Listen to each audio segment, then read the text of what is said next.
말씀에 등장하는 사람들은 이스라엘 백성들이에요. 근데 이스라엘 백성들이 현재 이집트에서 나와서 가나안 땅으로 가고 있는 도중에 있는 상황인데, 그렇다고 해서 많이 간 건 아니에요. 조금밖에 안 갔어요. 안 갔는데 이들이 장애물을 만난 거예요. 근데 이 장애물을 이길 수가 없다는 거예요. 그래서 뭐예요? 불가능인 거예요. 그래서 오늘 말씀 네 번째 불가능이 뭐냐면, 장애물을 불가능한 거잖아요. 뛰어넘어서 기도와 함께 전진하라. 이게 오늘 말씀이에요. 그래서 이 사진도 이렇게 나와 있잖아요. 장애물을 뛰어넘어 홍해 아닙니까? 기도와 함께 뭐하자? 전진하자. 그래서 2024년 우리도 전진해야 합니다. 근데 장애물이 있잖아요. 근데 그 장애물을 어떻게 해야 돼요? 뛰어넘어야 합니다. 그래서 그 답을 어디서 찾냐? 이 질문에 대한 답을 오늘 말씀에서 찾아야 합니다. 자, 10절 읽어 볼까요? 시작. 바로가 가까이 올 때 이스라엘 자손이 눈을 들어 본즉 애굽 사람들이 자기들 뒤에 이른지라. 자, 누굽니까? 바로는요, 파라오입니다. 파라오. 그 파라오가 누구를 쫓아오고 있냐면 이스라엘 백성을 쫓아와요. 근데 이 바로와 바로의 군대가 쫓아오는데, 문제는 이 바로의 군대와 바로의 군대는 선발된 특공대라는 겁니다. 그 우리나라 말로 하면요, 뭐 육군의 특전사 같은 사람들 아닙니까? 이제 그런 사람들이, 그 군대가 이스라엘 백성들을 쫓아오는 겁니다. 그럼 이스라엘 백성들은 훈련이 안 된 상황입니다. 그렇다면 이스라엘 백성들이 이 바로의 군대 특공대를 이길 수가 불가능합니다. 그래서 첫 번째 장애물이 나오는데 그게 뭡니까? 바로의 군대라는 거예요. 이걸 다른 말로 표현하면 사람입니다. 사람. 우리가 2024년 살아갈 때 가장 큰 장애물 중에 하나가 사람이 될 수가 있다는 거예요. 그런데 거기다가 또 하나의 장애물이 등장하는데 그게 바로 홍해입니다. 굉장히 큰 바닷가였다는 거예요. 자, 그리고 두 번째 장애물이 등장한 거예요. 근데 어떤 장애물입니까? 두 번째 장애물이 환경의 장애물이 든 거예요. 자, 그럼 한번 머리를 굴려봅시다. 뒤쪽에는 내가 감당할 수 없는 사람들이 쫓아오고, 앞쪽에서는 환경인데 내가 건널 수 없는 홍해 바다가 앞에 있다는 거예요. 자, 길이 없는 거죠. 자, 이런 상황을 우리는 뭐라 그러냐면 도간에 든 쥐라고 표현해요. 그래서 제가 이제 좀 물었죠. 도간에 든 쥐를 좀 만들어 보고 싶다 했더니, 여러분, 냄비 안에 쥐를 집어넣더라고요. 그래서 도저히 안 될 것 같아서 한 번 더 물었더니 도간에 든 쥐를 벽에 저기 쥐가 꼈어요. 이렇게 그림 잘 그렸어요. 자, 그러니까 구멍이 난 거죠. 근데 집어넣는데 머리가 너무 큰 거죠.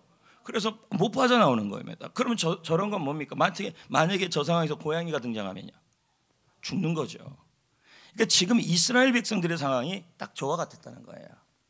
자, 앞에는 환경의 장애물, 뒤에는 사람의 장애물, 앞뒤로 꽉 하니까 갇혀버렸다는 거예요. 그래서 여기서 만약에 잡혀버리면 고양이 앞에 쥐가 되는 거예요. 그러니까 굉장히 위험한 상황이죠. 그래서 본문에는 이스라엘 백성들이 당한 이 상황을 3절에 광야에 갇힌 바 되었다 이렇게 표현되어 있어요. 3절 보세요. 맞죠? 광야에 갇혔다는 거예요. 근데 우리도 살다 보면 이럴 때가 있어요. 이쪽에서는 엄마가 힘들게 하고 사람, 이쪽에서는 공부가 힘들게 하고, 그 딱 뭐 어떻게 할 수 없는 거죠. 도간에 든 쥐. 자, 여러분 보십시오. 아까 쥐 봤죠? 그러면 도간에 든 쥐가 고양이가 다가오고 환경으로 그 벽에 꽉 잡혀 있을 때, 고양이가 다가올 때 쥐가 무슨 마음이 들까요? 응? 두려움이에요. 이스라엘 백성들도 그랬어요. 자, 10절에 보십시오. 10절에 우리가 읽은 본문이죠. 이스라엘 자손이 어땠대요? 예, 맞습니다. 자, 그러면 지난주와 똑같은 내용이에요. 아브라함에게 생산할 능력이 없었잖아요. 그럴 때 아브라함이 뭐라고 대답했냐면, 나는 생산할 능력이 없으니 내 종이 상속자가 될 거다. 이 말은 하나님이 내가 무능한 상황에서도 하나님은 무능할 거라고 얘기한 거예요. 근데 지금 이 상황에서 사면 초과 같은 상황에서 이스라엘 백성들이 두려운 것은 이 상황, 이 문제를 하나님이 해결해 줄 수 없다고 생각한 거예요. 그러니까 뭡니까? 하나님을 한계를 잡아버린 거예요. 여러분, 하나님의 능력을 제한할 때 두려움이 옵니다. 틀림없습니다. 그런데 여러분, 문제는 여기서 끝나지 않아요. 자, 이 두려움이 온 상황에서 그 다음이 뭐가 오냐면 불평이 왔어요. 그게 11절 12절이에요. 자, 불평하고 있어요. 읽어봅시다.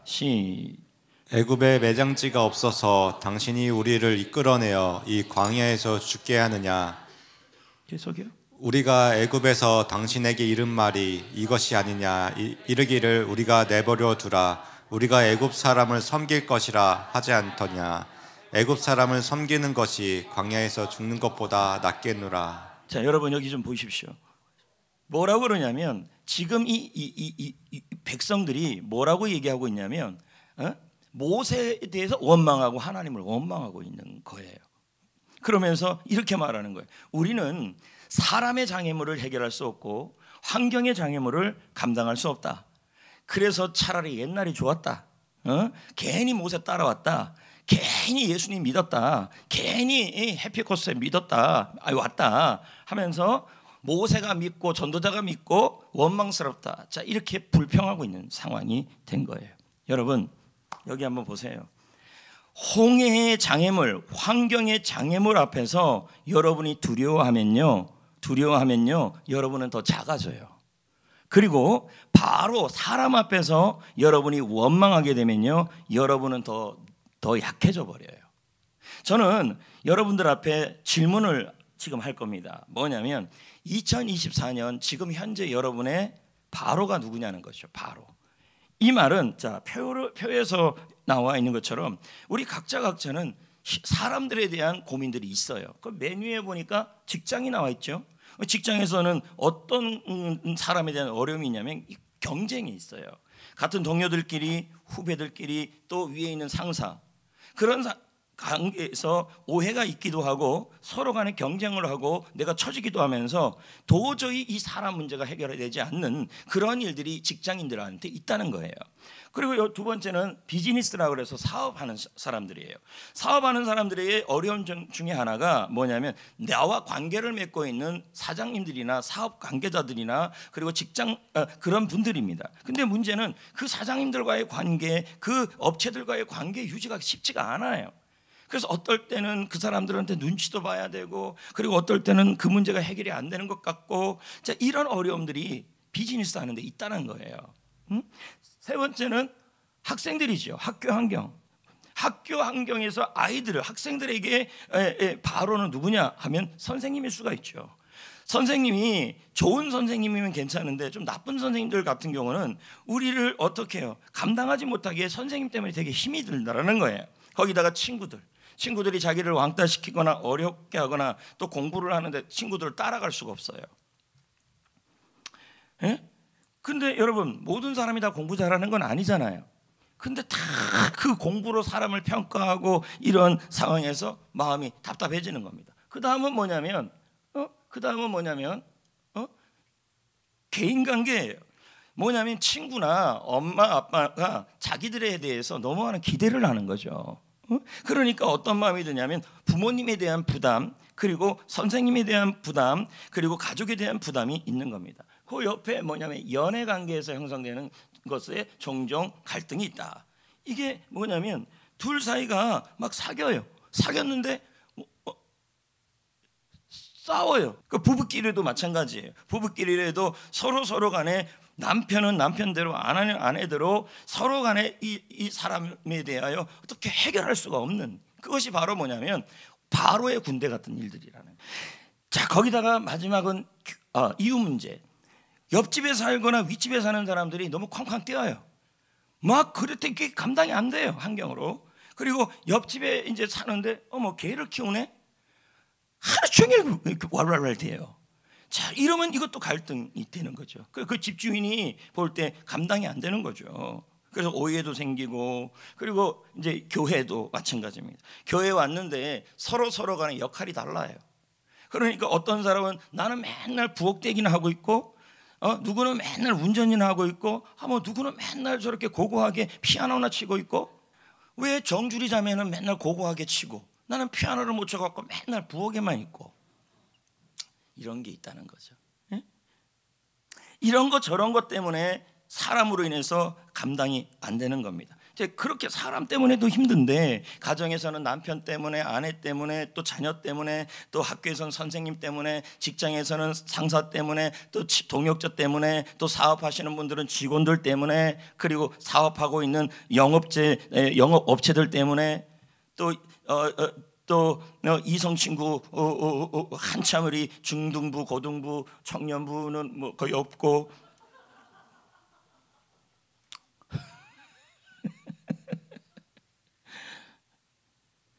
감당 못할 시련이 찾아와도.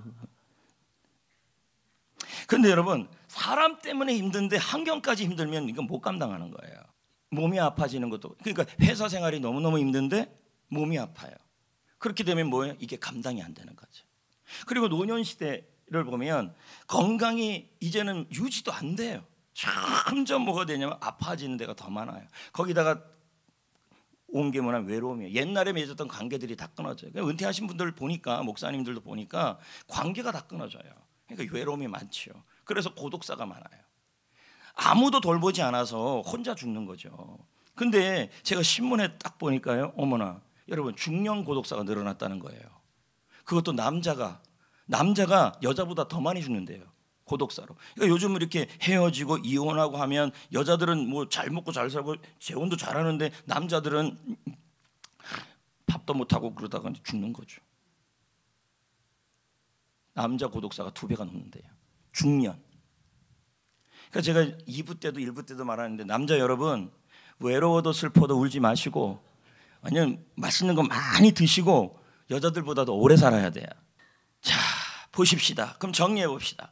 2024년 어떻든 여러분 힘들게 하는 사람의 문제가 있고, 또 어떻든 우리가 감당하지 못하는 환경의 문제가 있을 때, 앞뒤가 꽉 맞췄을 때 우리는 뭐가 되냐, 궁지에 몰려 있는 거죠. 그런데 이스라엘 백성들은 이 궁지에 몰렸을 때 방법 하나를 찾았다는 거예요. 그게 10절이에요. 자, 읽어봅시다. 이스라엘 자손이 심히 두려워하여 여호와께 부르짖고. 자, 잘한 일이에요, 못한 일이에요? 두려우니까 뭐 했어요? 여호와께 부르짖어. 너무 잘한 일이에요. 야, 앞에는 선생님이 고통스럽게 하고 뒤쪽에는 성적이 안 올라가고, 어떻든 이런 환경적이고 사람의 장애물 앞에서 너무 무서워서 하나님께 부르짖었다는 거예요. 너무 잘한 일이에요. 훌륭한 일이에요. 그렇죠? 근데 문제가 있어요. 기도는 하는데요, 이게 10절이잖아요. 맞죠? 그러면 기도를 하고 나면 했으면 그 다음은 뭐예요? 평안해야 될 거 아니에요. 근데 11, 12절에 문제가 생겨요. 기도를 했는데 원망하고 있네요. 기도하고 있는데 걱정하고 있네요. 자, 11, 12절 다시 한번 읽어봐요. 기도했다니까요. 기도를 했는데 지금 이러고 있어요. 시작. 애굽에 매장지가 없어서 당신이 우리를 이끌어내어 이 광야에서 죽게 하느냐. 우리가 애굽에서 당신에게 이른 말이 이것이 아니냐. 이르기를 우리를 내버려 두라. 우리가 애굽 사람을 섬길 것이라 하지 않았. 자, 보세요. 여기 한번 보세요. 사람 문제가 있고요, 또 무슨 문제가 있냐면 환경 문제가 있어요. 근데 이 두 가지 일 앞에서 이스라엘 백성들이 하나님께 부르짖어 기도했어요. 근데 기도했는데 지금 뭐 하고 있냐면 두려워지고 있고, 기도했는데 지금 뭐 하고 있냐면 원망하고 있다는 거예요. 근데 여러분들도 그래요. 새벽에 나와서 기도를 해요. 왜 하냐 했더니 힘들게 하는 사람들 때문에 기도를 하고, 그리고 회사에 힘들게 하는 일들 때문에 기도를 하고, 공부 때문에도 기도를 해요. 근데 기도하고 나서 나가는데도 뭐 하냐면 입에서 나오는 말이 원망하고 두려워하고 불평하고 있다는 얘기예요. 왜 그럴까요, 여러분? 저는 그 이유가 13절에 나옵니다. 자, 10절, 11, 12, 13절이에요. 문제, 그 해답이 13절에 나와요. 자, 읽읍시다. 시작. 너희는 두려워하지 말고 가만히 서서 여호와께서 오늘 너를 위하여 행하시는 구원을 보라. 너희가 오늘 본 애굽 사람을 영원히 다시 보지 여기서 핵심은 아니하리라. 보라입니다. 보라. 그러면 여기 한번 보세요. 자, 학생 여러분, 공부 때문에 기도를 했는데 계속 공부하고 나서도 불안하고 두려워요. 기도했는데도 그래요. 그리고 여기 있는 분들도요, 건강을 놓고 기도하고 환경을 놓고 기도하고 회사를 놓고 기도했는데도 계속 원망이 나오고 두려워요. 그 이유가 뭐냐면 기도하는데도 그런 사람들이 많아요. 오늘 이 자리에 와가지고도 기도를 해요. 기도를 하는데 기도 끝나고 나서도 입에서 나오는 게 뭐냐면 한숨밖에 안 나온다는 거예요. 왜 그럴까요? 여기서 핵심이 보라예요. 그럼 이 이스라엘 백성들이 기도하면서 보는 걸 실패했다는 얘기예요. 여러분, 지금 이스라엘 백성들한테 뭐라 그러냐면, 얘들아 두려워하지 말아라. 얘들아 원망하지 말아라. 그리고 너희들의 시선을 홍해 바다를 보지 말고 바로의 군대를 보지 말고 오늘 너희를 위해서 행하신 하나님의 구원을 보라, 이거예요. 기도하는데 왜 원망이 나오고, 기도하는데 왜 불평이 나오고, 새벽에 기도하는데 요즘 자는 분들이 있을 수 있어요. 왜 잠만 자고 갑니까? 왜 그럴까요? 기도하는데 왜 여러분 기도하고 끝나도 마음이 편치 못할까요? 이유는 뭐냐면 기도하는 순간에도 문제만 보고 있다는 얘기예요. 사람을 보고 있고 환경을 바라보고 있으니까, 그 환경 보고 사람 보니까 입에서 나오는 말이 뭐냐면 무섭다, 두렵다, 감당하지 못하겠다, 원망하고 실망하고 그런 말이 나와요. 그러나 여러분, 기도할 때는요, 문제와 상황과 사람을 보는 게 아니라 하나님을 바라봐야 되고 하나님의 구원을 바라봐야 합니다. 그럴 때 여러분, 기도할 때 자신감이 나오는 거예요. 근데 그러지 못했다는 거예요. 예를 들면 이런 거죠. 학생들이 있으면 학생들이 이제 중간고사를 놓고 기도를 했습니다. 그럼 열심히 기도를 했고 시험 성적을 놓고 기도를 했는데 계속 시험 성적만 갖고 기도를 하는 거죠. 그럼 뭐예요? 두렵고 무서운 거죠. 근데 시험 성적을 바라보는 것이 아니라 하나님이 일하심을 믿는 거죠. 그리고 기도해야 마음에 평강이 오는 거예요. 그래서 여러분 13절에 너는 두려워하지 말고 뭐 하라 그랬어요? 뭐 하래요? 13절에 두려워하지 말고 뭐 하래요? 가만히 서서 이 말은 뭐냐면 흔들리지 말고 자리를 지키고 하나님이 하시는 구원만을 바라보라, 이 뜻이에요. 전투 자세예요. 다른 데 보지 말라.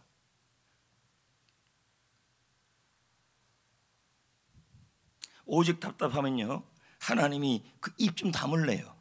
14절에 보세요. 14절 보십시오. 여호와께서 너희를 위하여 싸웠는데 너희는 뭐 하래요? 이 가만히 있다는 것은 13절하고 달라요. 이건 뭐예요? 침묵하라는 얘기예요. 침묵. 무슨 말이에요? 두려움에 대한 말의 침묵, 그리고 불평에 대한 침묵이에요. 그러면 결론적으로 말하면 이런 거죠. 내가 환경적 어려움이 있고 사람의 어려움이 있을 때, 궁지에 몰렸을 때 하나님 이 사람의 문제를 해결해 주시고, 이 환경의 문제를 해결해 주시고, 사업장의 문제를 해결해 주시고, 직장의 문제를 해결해 주시고, 건강의 문제를 해결해 주시고, 선생님 문제를 해결해 주십시오라고 기도를 드렸어요. 드리는데 자꾸만 뭐예요? 그 사람만 보고 그 환경만 바라보면요, 기도하고 있음에도 불구하고 입에서 나오는 말은 뭐냐면 불평이 나오고 원망이 나오고 그리고 한숨만 나온다는 얘기죠. 기도 그렇게 하는 거 아니에요. 지금도 여기 앉아 있잖아요. 여러분들이 와서 예배드리고 앉아 있는데, 예배드리고 나가는데도 나가는 즉시 입에서 나오는 말이 무슨 말이 나오냐면 뭐 되겠어, 하나님 도와주겠어, 불평이 나오는 거죠. 여러분, 하나님은 내 장애물보다 크신 분이십니다. 하나님은 못할 일이 없는 분이십니다. 할렐루야. 여러분, 오늘의 장애물을 오늘의 기도로 바꾸십시오. 아멘. 그리고 여러분, 힘들게 하는 사람이 있으면 그 사람 놓고 기도하지 사람 붙들고 하지 마십시오. 사람 붙든다고 해결되는 일이 하나도 없습니다. 지금도 뭐예요? 바로의 군대라는 이 사람들을 이스라엘 백성들이 해결을 못해요. 그러니까 뭐합니까? 이들이 기도를 했지만 바로의 군대를 보고 기도한 거예요. 근데 바로의 군대를 보고 기도하는 게 아니라 하나님이 너희는 좀 가만히 있어, 하나님의 구원을 바라보며 기도해라, 이렇게 얘기하는 거예요. 그래서 GIL 주석에서는 이런 말을 해요. 이집트 군대에게 무관심해라.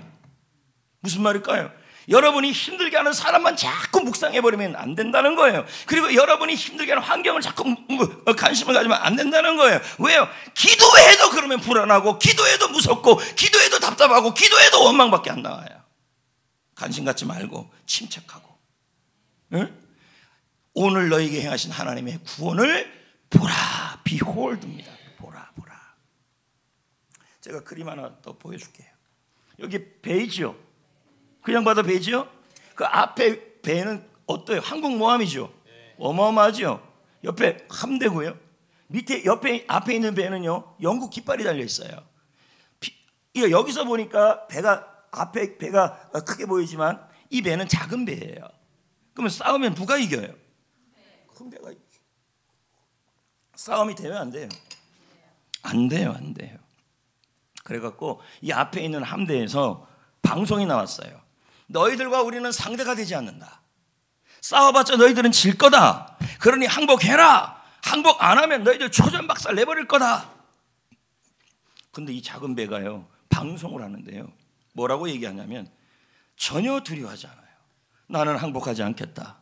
나는 두 손 내리지 않겠다. 이 배를 바라보라. 이 배의 깃발을 봐라. 이 깃발은 영국 대영 제국의 국기다.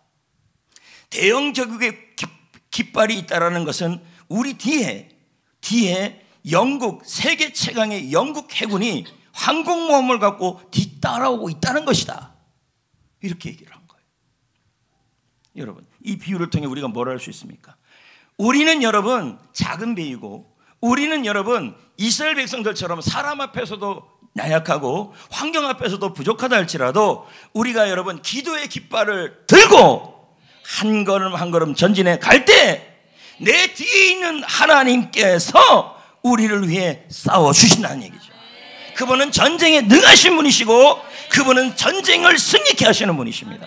그래서 여러분 시편 23편 8절에 하나님은 이런 분이라고 말씀하지 않습니까? 읽어볼까요? 시작. 영광의 왕이 누구시냐? 강하고 능한 여호와시오. 전쟁에 능한 여호와시로다. 다른 성경은 보면 이렇게 해석하고 있어요. 영광의 왕이 누구신가? 강하고 능력 있는 여호와시오. 전쟁에서 승리하시는 여호와라.